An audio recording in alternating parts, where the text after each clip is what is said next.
So, please stand on here. And for example, this way, our father, all the learning, so, good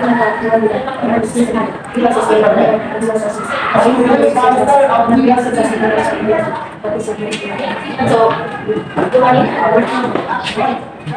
Before we start, let us introduce ourselves. So, together with our age and where we live.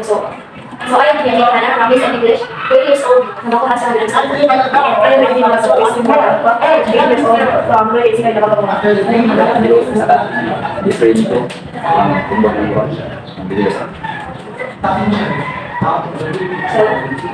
So the first topic that I'll be going to handle or teach is all about the part of speech. So what bears in your mind when you hear the word speech or what is part of speech or anything?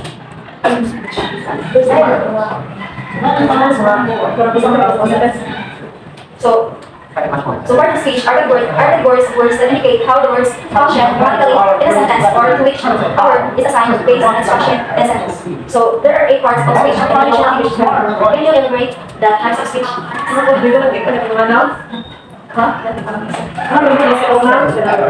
Pronoun, the preposition of then thank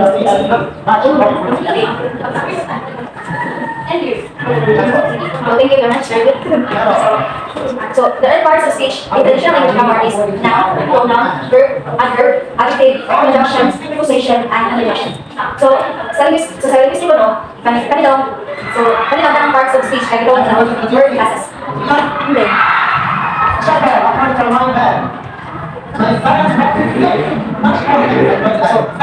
Every word in English can be classified as one of 8 parts of speech. The term part of speech refers to the role or a word plays in a sentence. So, like any word plays or any show with a simple task, these words are assigned to together.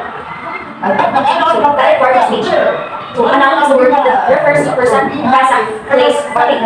Nouns can act as the subject of a sentence. The person or thing performing the action, or as the object of a verb, the person or thing affected by the action. So, there are numerous types of nouns, including pronouns. So, pronouns used to refer to specific people, concepts, places, or things. Proper nouns used to refer to specific people, concepts, places, or things. So, kung yung common nouns, muna siya mga non-specific. Then, sa proper nouns like specific people, mga specific siya. Okay. So, examples, sa nouns in a sentence. So, I've never read that books. I've never read that books. Books is a subject. Then, Ella lives in France. Ella is a noun. Is the band played on this house. So, proper nouns, New York, are always capitalized. So, sa proper nouns, magamit ako capital letter. Kaya perform siya. Then, sa capitalized, they're recognized as common nouns like city. They are only capitalized when they are used at the start of a sentence. So kung sa end kasi yan, limit ang alas words sa pronoun at capital letter. So sa pronouns, a pronoun is a word used in a place of a noun. Pronouns typically refer back to an antecedent, previously mentioned noun, and must demonstrate correct pronoun, antecedent agreement, like nouns, pronouns are referred to people, places, concepts, and things. So there are numerous types of pronouns, including personal nouns. So personal nouns used in a place or proper name of a person. Then demonstrative pronouns is used to refer to specific things and indicate their relative position. So interrogative pronouns are used to introduce questions about things, people, and person. So sa pronouns kay I don't really know her. So iba ako naman place ko siya sa person. Instead of so that is a part of it. Who owns the nice car? So a verb is a word that describes actions like jump. For example, jump, run, okay, rest, eat up, or stay, would be a So verbs indicate what the subject of a sentence is doing. Every of the sentence must indicate at least one thing.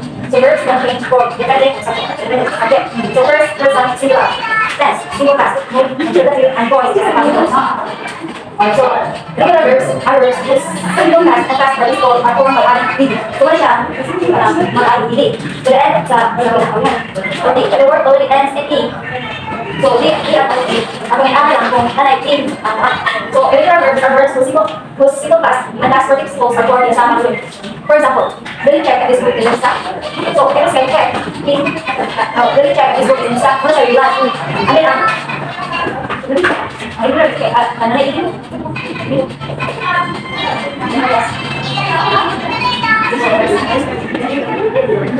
always check twice. I heard that you used to sing. Yes, I sang in a choir for 10 years. So an adjective is a word that describes a noun or pronoun. Adjectives can be adjective, appearing for now. Example, red hat, or predicative, appearing after a noun, related to adjective verb like to be. The hat is red. So adjectives can also have comparative action. Comparative adjectives compare two or more things. Comparative adjectives describe something as having the most or less specific characteristic. So, for example, the dog is bigger than the cat. That he is the laziest person I know. So, sa kinahan nagpunta siya siya sa kasama sa mga so, sobrang ibang dan kemudian small, smaller, bigger, more people, most people.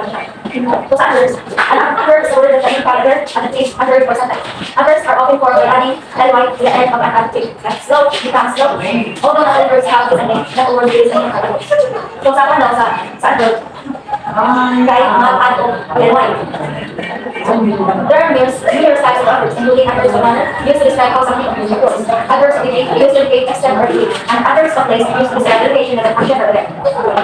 So, for example, great action, colorize, white, let's go outside. Prepositions. Preposition is a word or phrase on top of to use to show the different parts of a sentence. So prepositions can be used to indicate aspects such as time, place, and direction. So, for example, Hassan is coming for dinner at 6 p.m.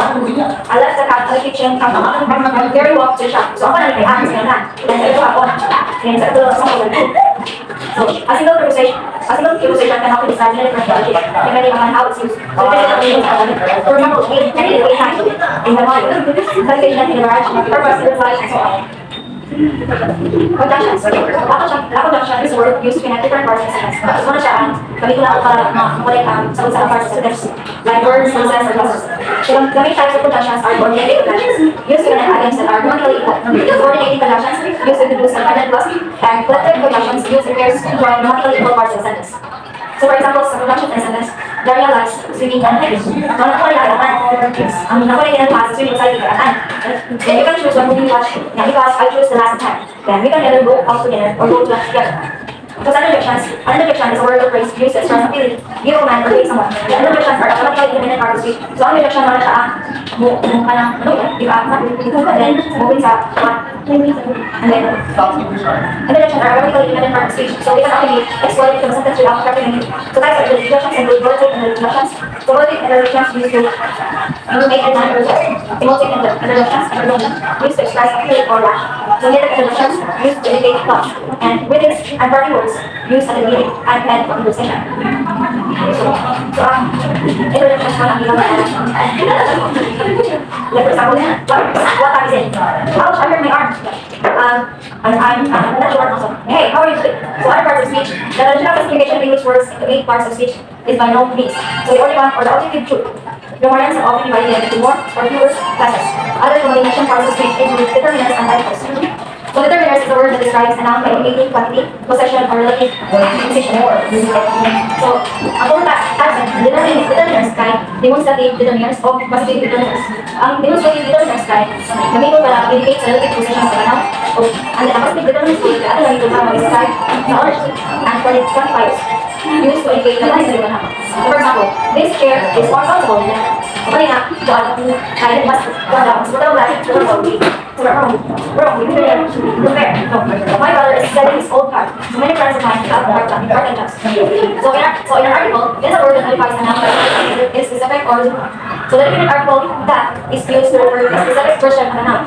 So that can be used with all household and uncountable nouns. So when I sit down over sa kung paano siya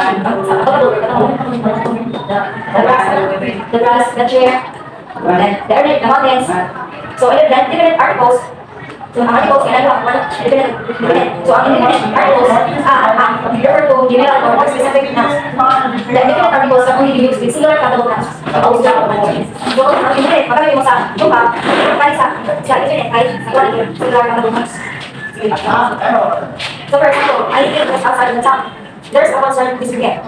Car make an offensive gestures. So I definitively going to then so what I thought I was class as a type of or in some as a type of Let's go for stage. So, mga on na stage.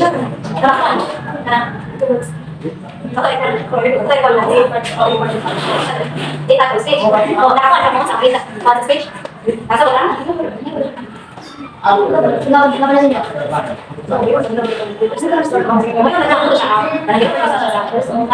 First sa last place sa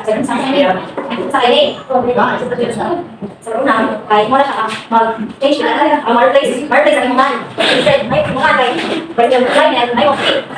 Yes, okay. And then sa verb code, kahit mag-describe na sa action or statement like run, jump, dance, siya. Kasi describe sa noun or pronoun, describe na siya sa noun, describe kung sa noun, kung sa pronoun. Then sa preposition, kahit kita niya kung sa relationship sa relationship sa words, nouns o kung sa then sa conjunction code, like joins word versus and clauses. So after words is the closest tense. Then sa adverb, modify sa verb, adjective or another verb. Nag-modify sa verb, another verb, nag-modify sa verb, adjective or another adverb. And then sa under caption, a short exclamation express emotion. Like, ouch! Then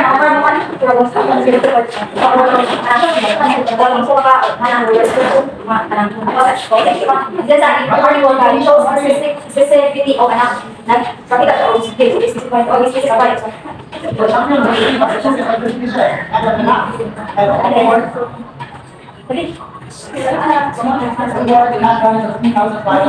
So, the purpose of presentation to provide a basic introduction to the concept of parts of speech and language. So, actually, the study of parts of speech can be quite complicated and involved, but the purpose of this presentation is to give the students a working vocabulary and a way to improve their vocabulary. But in parts of speech, I hope it's a number para ma-improvise mo.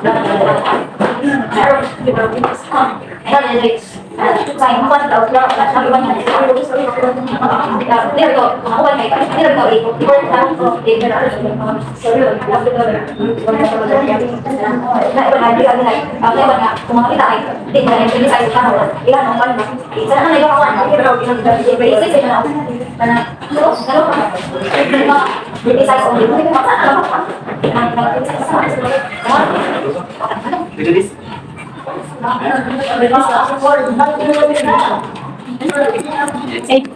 substitute for specific nouns to the reader or listener when the last specific noun you're referring to. You might say, Jennifer was supposed to be here at 8, follow it with, she's always late. Next time, so tell her to be here a half hour early. So instead of saying Jennifer's name 3 times in a row, you substitute she and her. Your sentence remain grammatically correct. Pronouns are divided into a number of categories, and we covered it all our guide. So next is adjectives. So adjectives are the words that describe nouns. Think about your favorite movie. How would you describe it to a friend who's never seen it? You might say the movie was funny, engaging, related, or suspenseful. When you're describing the movie with words, you are using adjectives. An adjective can go right before the noun. It's describing, I have a black dog. But it doesn't have to. Sometimes adjectives are at the end of the sentence. My dog is black. Number 2. So, verbs. Here go, going, amazing, run as fast as you can, win the race, congratulate everyone is fine, in the word at 9, 10, and those bolded words are verbs. Verbs are words that describe specific actions like running, winning, and being amazing. Not all verbs refer to literal actions, though verbs that refer to feelings or states like to love and to be are known as verb action verbs. Conversely, the verbs that do refer to literal actions are known as function verbs. So, an adverb is a word that describes an adjective, a verb, or another adverb. For example, I entered the room quietly describing how I entered the room.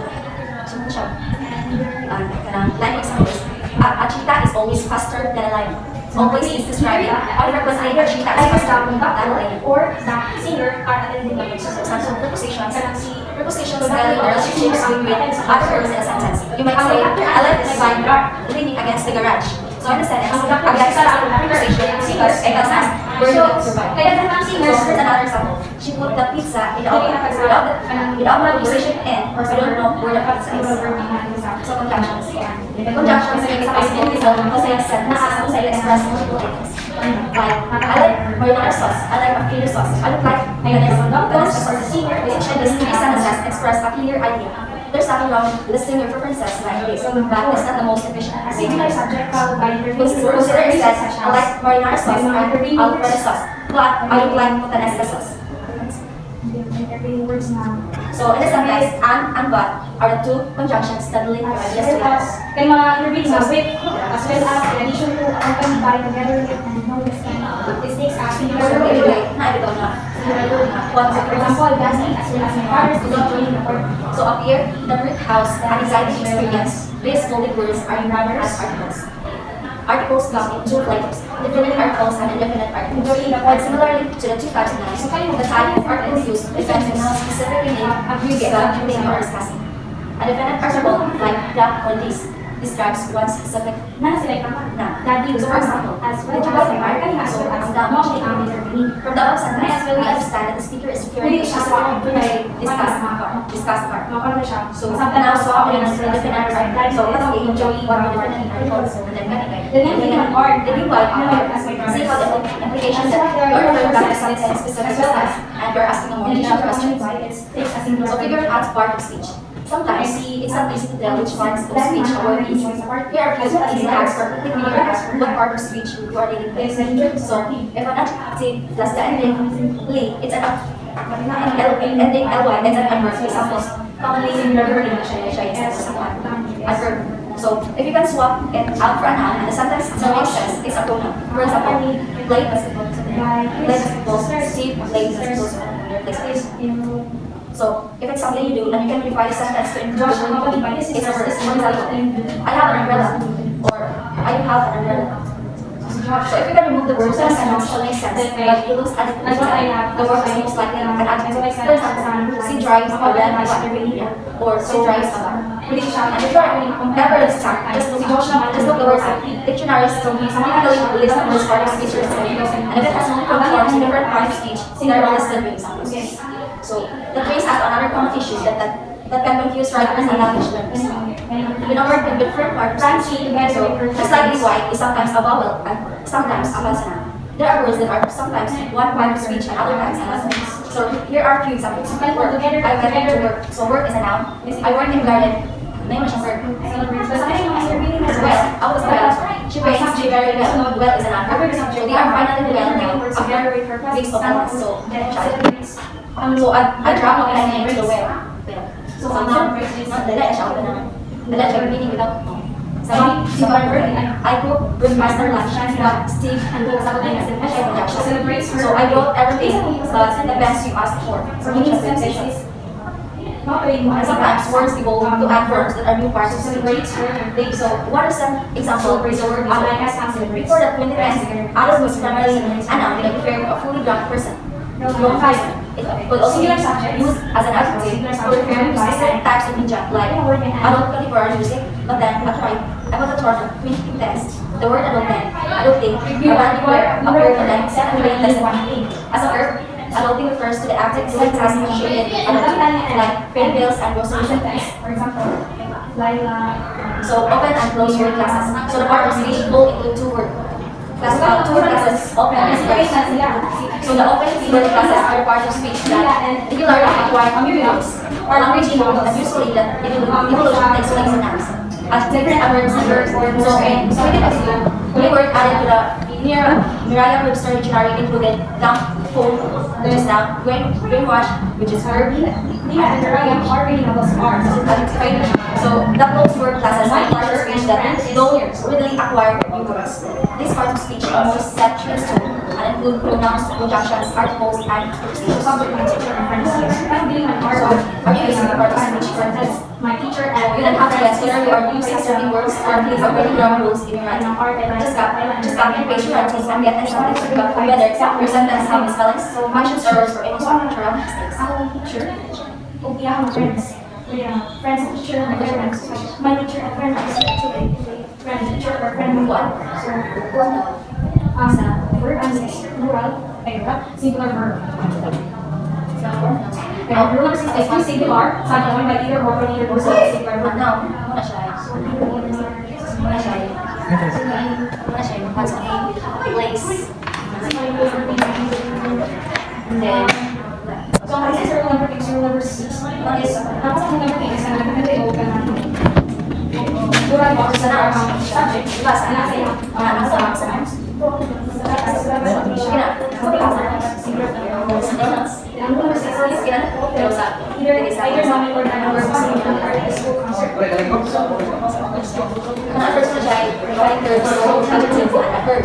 So, Either mommy or dad is coming with negative concept, so always na siya basta two singular subject join again sa word neither nor. ang verbs ka expressing a physical action. There's two is neither active nor breeze is waiting for you. Prepositions ka, so showing relationship to words and phrases. Singular verb, so dapat is waiting for you. Neither being and breeze is waiting for you. Zero or six. Rule number 7. If a singular subject is found in a phrase containing a plural noun, the verb is singular. Ang singular subject, Ang purpose of presentation, for example, provides a basic introduction to the concept of part of speech and language.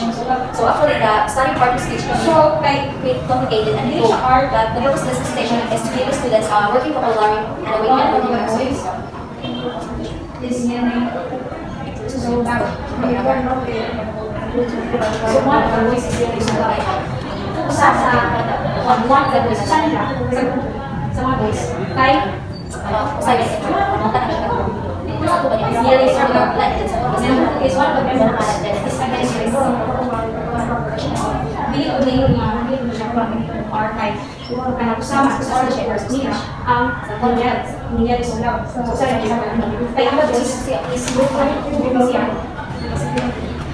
Wala pa sa kanya sa usa pa sa black is then one of the members is against the group. So members so daghan na members so ang kasabot ani so sa members ang against the or ni kana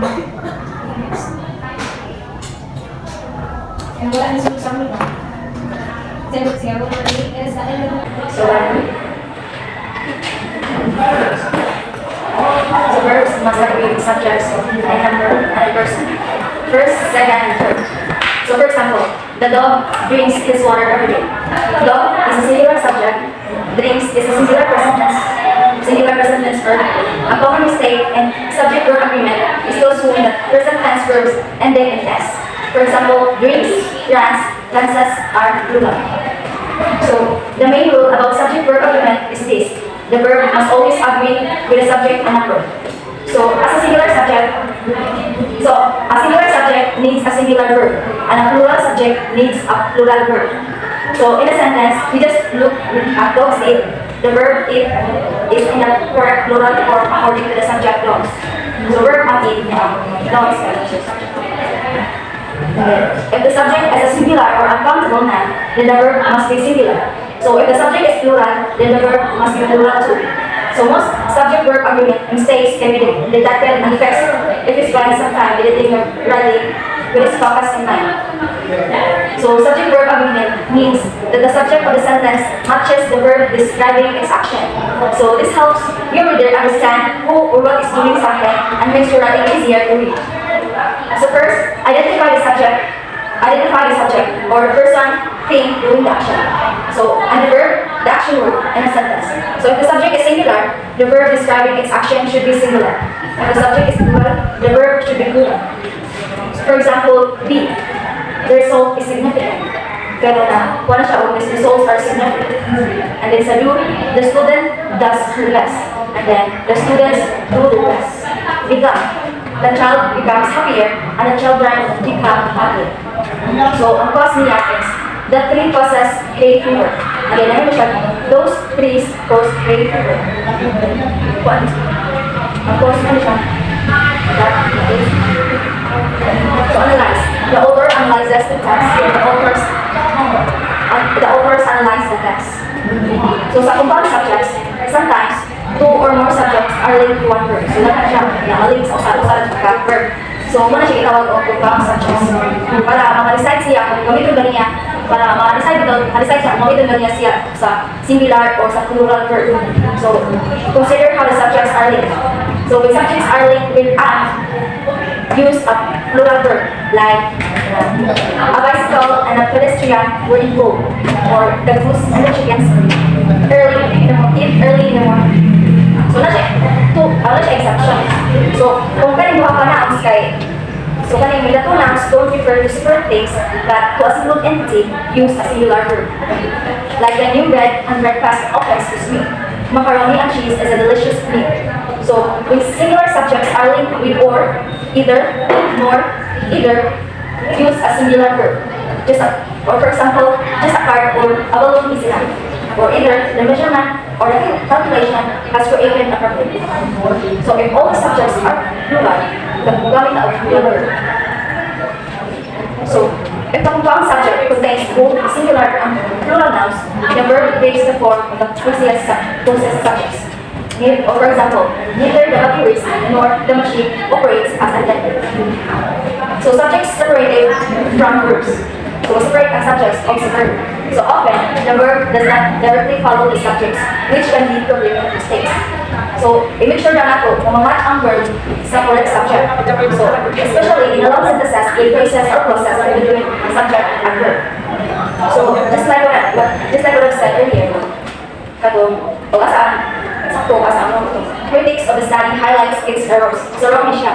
Kaya ang kuha nyo ani kay critics of the study highlight its error. Kaya na of 9 ang bakit.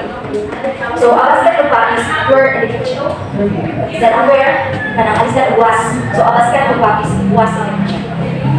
So, 12 organizations, each is an expert in its field and a key stakeholder in the negotiation process, is participating in the conference. So, ang is, i-alisan mo siya on R. Pwede naman sila.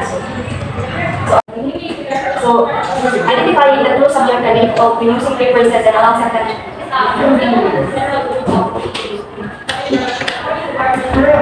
So, sa collective nouns. A collective noun refers to a group of people or things as a singular whole. So, a collective nouns muna siya ang pagbuas. Like, for example, population, team, committee, staff, muna siya. So, the form of word depends on the style of English you are using. US English tends to use a singular verb, while UK English tends to use a plural verb. So ang US daw English kay ang gamit nila kay singular verb, then ang UK plural verb. So nakadepende na siya o unsa nga English ang hindi gamit sila. So this also applies to the names of companies and organizations. However, in both styles of English, this rule is somewhat flexible depending on whether you want to emphasize the actions of the collective as a whole or the individual actions of its members.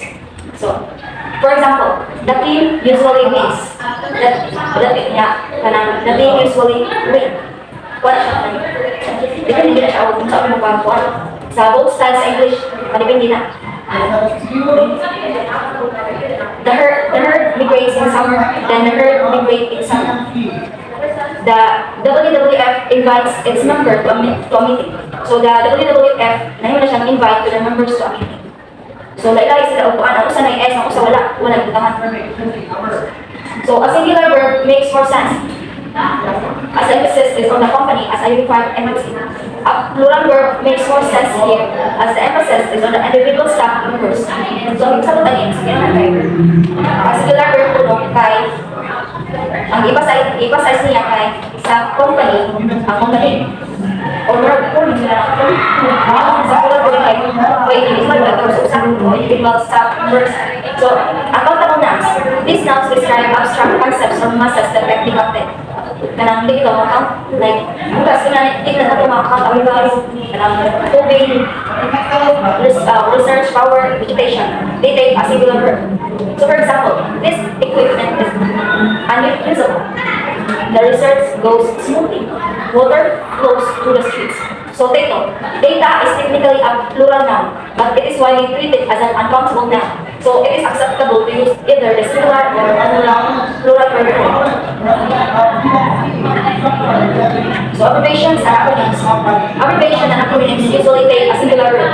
So if you are unsure, check if the full versions of the acronym or abbreviation is a singular, plural, or collective noun, and refer to the rules above. It's most important to use one form of agreement consistently. So, ang importante ko lang ay makagamit ka usang form sa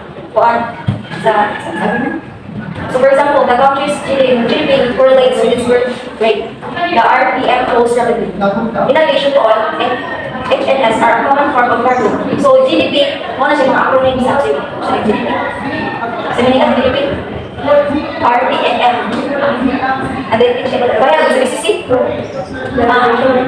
Ang kanang buwan. BCC, GDP, mga ano siya yung mga buwan.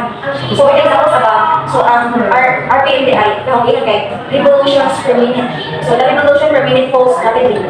Then refers to a standalone number. So, it takes a singular verb. So, kasi singular verb ba, so, ang igamit niya kung may mga so, HNS kay hazardous and noxious substances. So, in addition to oil, hazardous and noxious substances are a common form of carbon.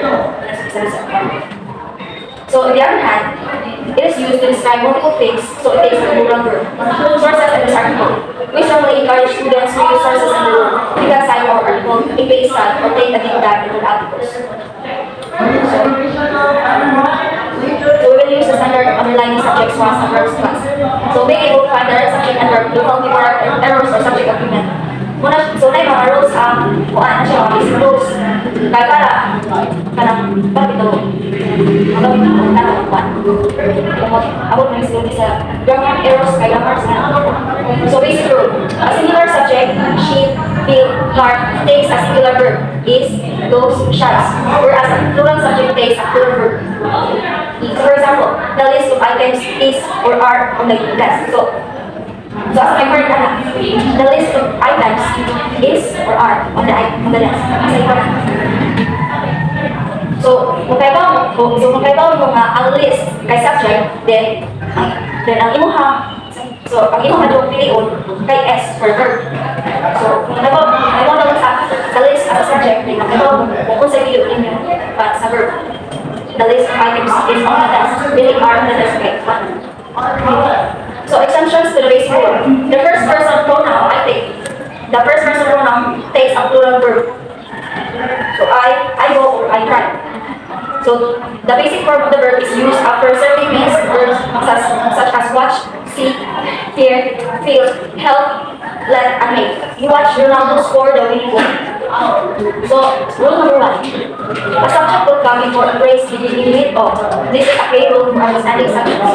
The word of is the full threat in meaning. Perhaps most subject-verb states. So, as the writers, speakers, readers, and listeners might miss the all too common mistake in the following sentence. So, nakoy, example na yun. Kasi ko na. So, a bouquet of yellow roses lend color and fragrance to the room. So, it's a common mistake. A bouquet of yellow roses lend color and fragrance to the room. So, mistake. So, ang word anak kay, a bouquet of yellow roses lends bouquet lens, not roses lens. So bouquet lens daw na dili ang roses na lens. Example dito, a bouquet of yellow roses lend color and fragrance to the room. So rule number 2. Two singular subjects connected by or either or neither nor require a singular verb. For example, my aunt or my uncle is arriving by train today. Neither Juan nor Carmen is available. Either Kiana or Cassie is helping today in stage equations. So, two singular subject connected by duha daw ka singular subject kaya ako na subject mo na singular subject ang uncle ko. So, i-connect ka subject connected by or either guys. So the verb in an or either or neither nor sentences are used without or hold down closest event.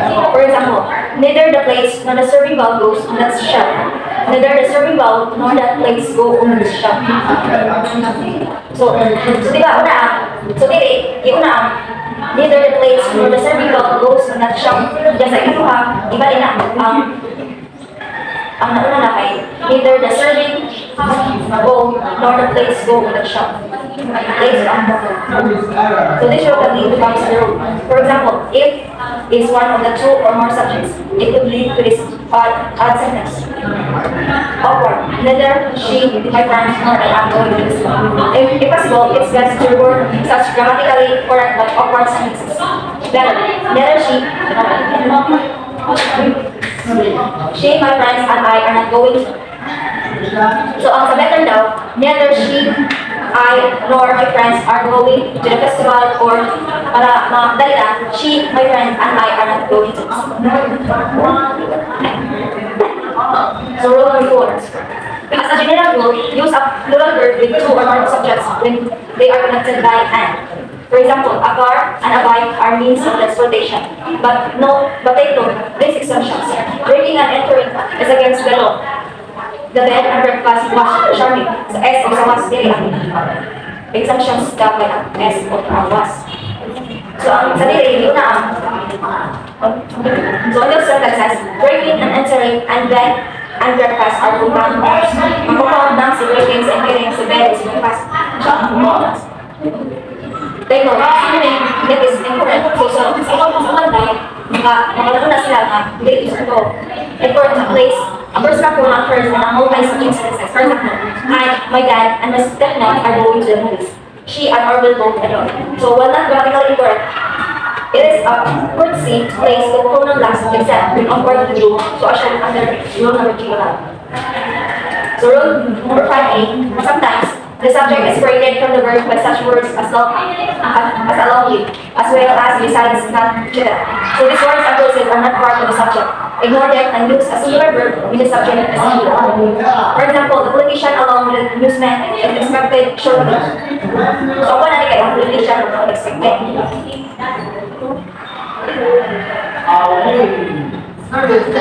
So verb and only ang isa, the politician along with the newsman, like a politician. So this is an important step. Joey was always welcome. Joey and his class say, if this seems awkward, try rewriting the sentence. So, di ba, Joey and his classmate was always welcome. So, like,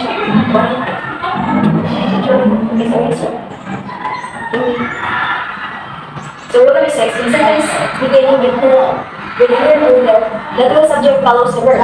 For example, there are 4 hurdles to jump. Kaya naman are 2. Subject by the S, hurdles. And then sa ikaluha, there is a high hurdle to jump. So sa naman is jump na siya.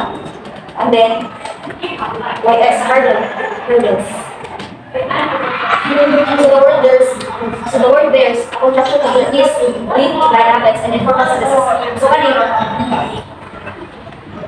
kung ba nilaunuan na, ano there is not usaya ka sa kuya mo na mo lang there niya.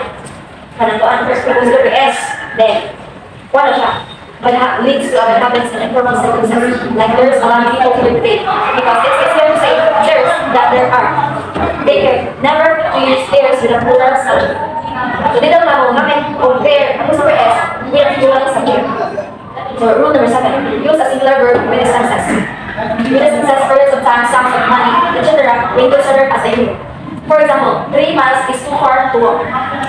5 years is the maximum sentence for the defense. $10 is a high price to pay. Singular lang siya. O, singular lang siya.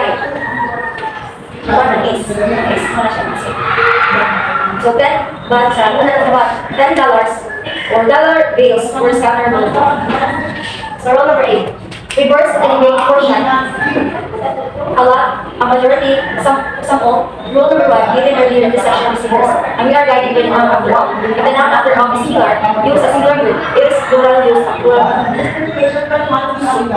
Kung magaling tag noun after all, singular, magaling tag singular. So plural, group. So a lot of the pie has disappeared. So a lot of the pies have disappeared. So with S or with S, without S, 50% of the pie has disappeared. 50% of the pies have disappeared. So some teachers, editors, and the SAT testing service, perhaps for convenience, have considered none to be strictly singular. However, authorities agree that none has been both singular and singular since Old English and still is. If in context it seems like a singular to you, use a singular verb. If it seems like a plural, use a plural verb.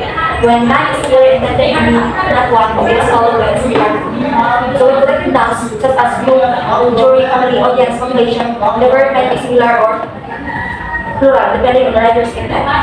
For example, all of my family has arrived or have arrived. Ito siya, collective na. Oh. Collective na rin. Kaya family. Most of the jury is here or are here. Other representation has not figure or figure. So anyone who uses a plural verb with a collective noun must take care to be accurate and also consistent. It must not be done carelessly. The following is a sort of flawed sentence. One says, and here is a lot of mistakes. Careful speaker and writers would avoid assigning the singular s and the plural they to staff in the same sentences. Consistent. The staff are deciding how they want to do it. Rewriting such sentences is recommended. Whenever possible, the preceding sentence would read even better as. So the word will replaces was in sentences that expresses a wish or are contrary to facts. If Joe were here, you would be sorry. So where? Shouldn't Joey be followed by was, not where, given that Joey is singular? But Joey is actually here. So we say where, not was. The sentence demonstrates the subjunctive mood, which is used to express a hypothetical, wishful, imaginary, or factually contradictory thought. The subjunctive mood pairs singular subjects with what we usually think of as a plural verb. For example, I wish it were Friday. A sheriff was said that he raised his hand. The woman demanded that Joey wear safety boots. The first example, I wish it were Friday. A wishful statement, not a fact, is being expressed. Therefore, which we usually think of as a plural verb is used with the singular again. Technically, it is the singular subject that the object was in the subjunctive mood. So normally, erase would sound terrible to us. However, in the second sample, where a request is being expressed, the subjunctive mood is correct. So wrongly, I wish it were Friday. Then, saktuning, she requested that he raise his hand. The subjunctive mood is losing ground in spoken English, but should still be used in formal speech and writing.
So, ang singular subject ng box, ang child ay mo na siya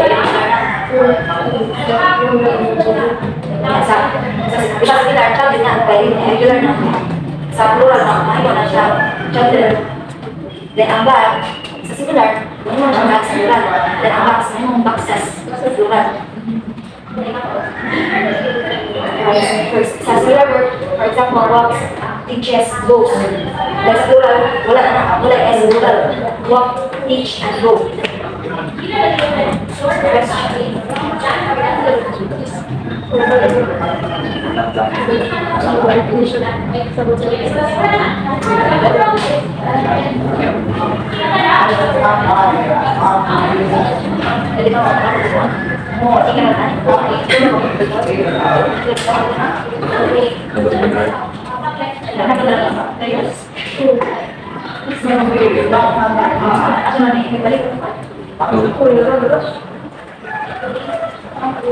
Masih jadi apa?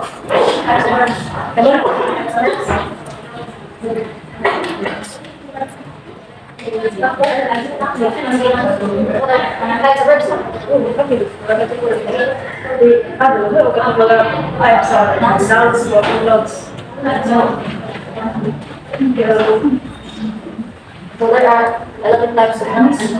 First is common nouns. common nouns like underline or generic people, places, or things. For example, house, cat, monkey. Which is specific like common nouns.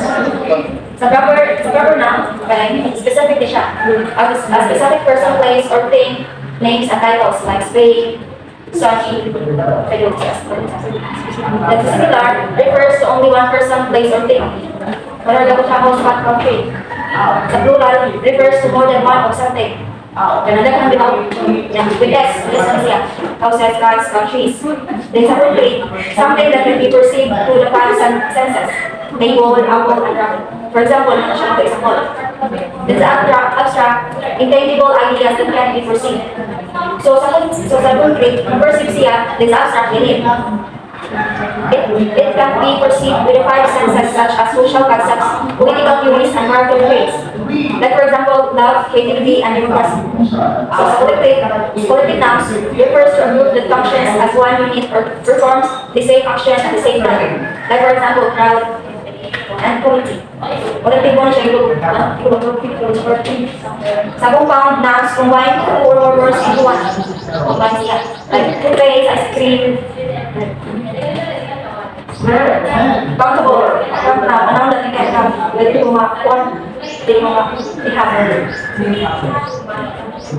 uncountable, anong that countable uncountable so, seafood, type of verbs like action verbs, refers to physical actions that are performed with bodies or objects, like run, swim, help, jump. Cats, chase, mice. Static, describe things like qualities, states of existence, opinions, beliefs, and emotions. Sa static daw, static. Pag-describe na sa like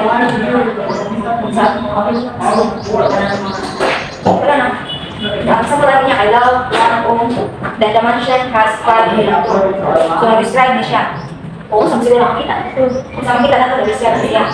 Sa transitive verb, a verb that is accompanied by a direct object in a sentence.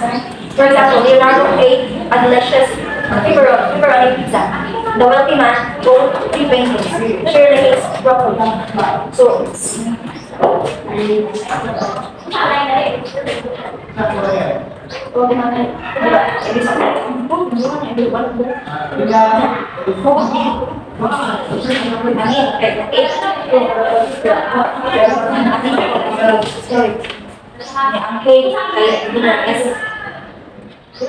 sa intransitive verb, a verb that is not used with another object. Airplanes fly, the children sleep, when the adults work, the terrified monkeys hid in the trees after this so that so sa aling verb, stative verbs that link a subject with a subject content, be, become, sing, helping or auxiliary works with other verbs that change the meaning of a sentence. The musician has performed in concerts all over. So mas change siya.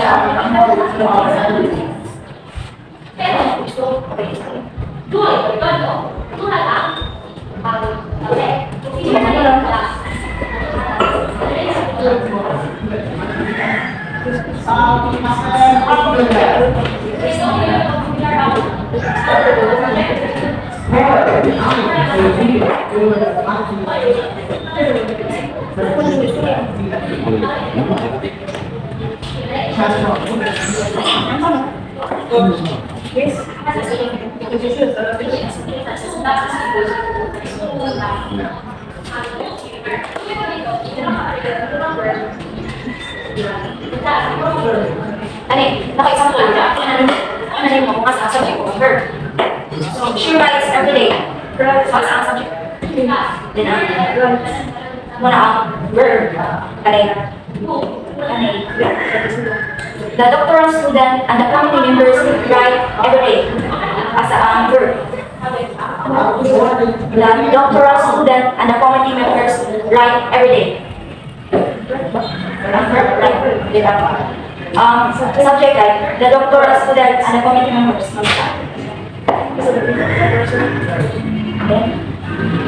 The person plays then kani. The percentage of employees who called in sick and the number of employees who left their jobs within 2 years are. R is a linking for linking for the R. Then 1 is subject. Subject again. Yeah, linking for the R's.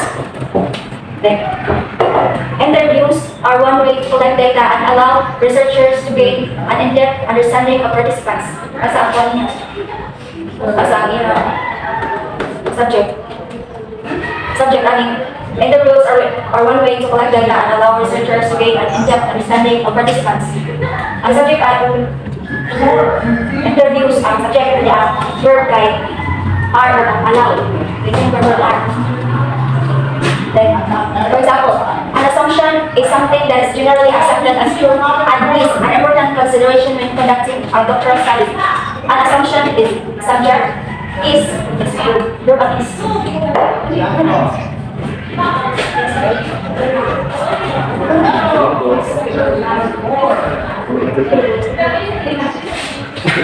Kasi ba?